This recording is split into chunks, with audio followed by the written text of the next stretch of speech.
there. This is a quick tutorial on just what to do when you're applying your Iron Orchid Designs air dry clay, which is, in my opinion, and though I am a stockist, really try the difference, and you'll see, like when they're working with the clay, it doesn't want to crack. However, there are times where it's just gonna crack.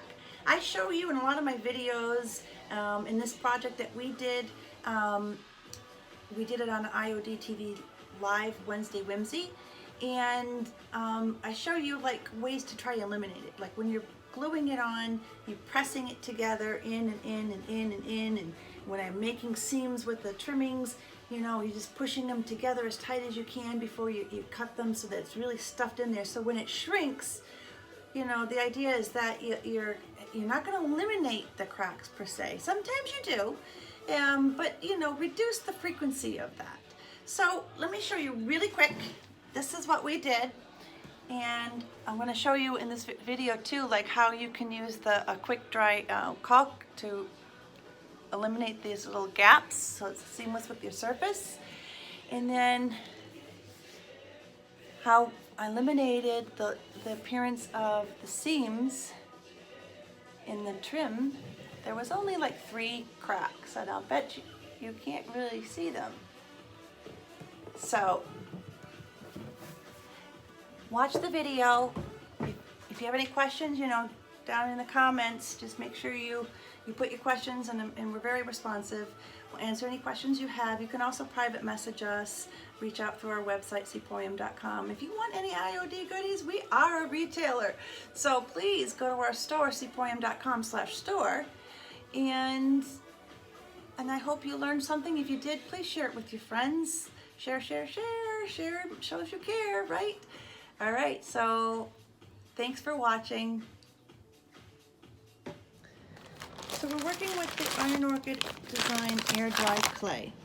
I already started the video when we ran out of storage space, so I'm kind of starting this over again, but there's a little crack in here, as we showed, and I put some glue in, and I just took a thin, like a tube of the clay, and I'm pushing it in there. Okay, there was already some in there, I'm just pushing some more in.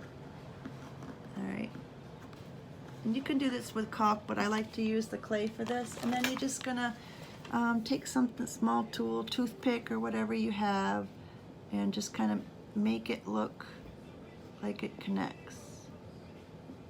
When it's all said and done, no one's gonna know that was there.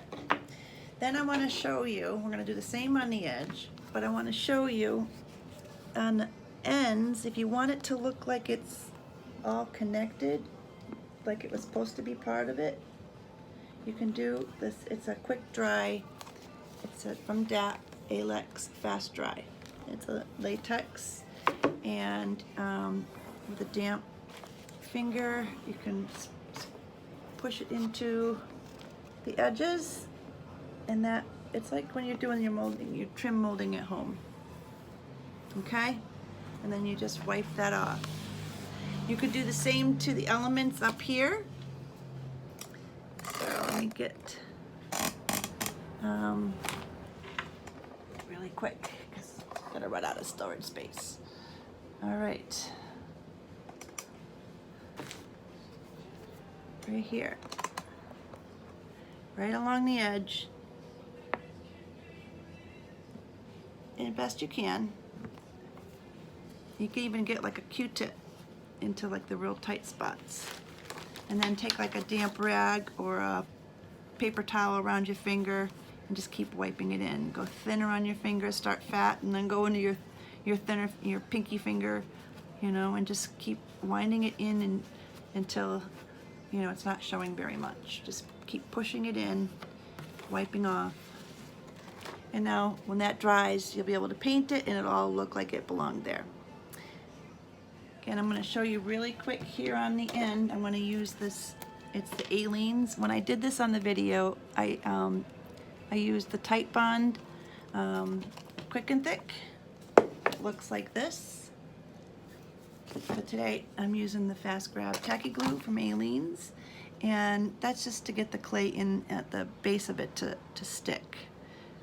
And then the clay's getting pushed and mushed together here, so that's gonna all dry just like the mold did. Okay. And again, make some lines to make it all look like it joins. And no one's gonna know the difference. Easy peasy. Later.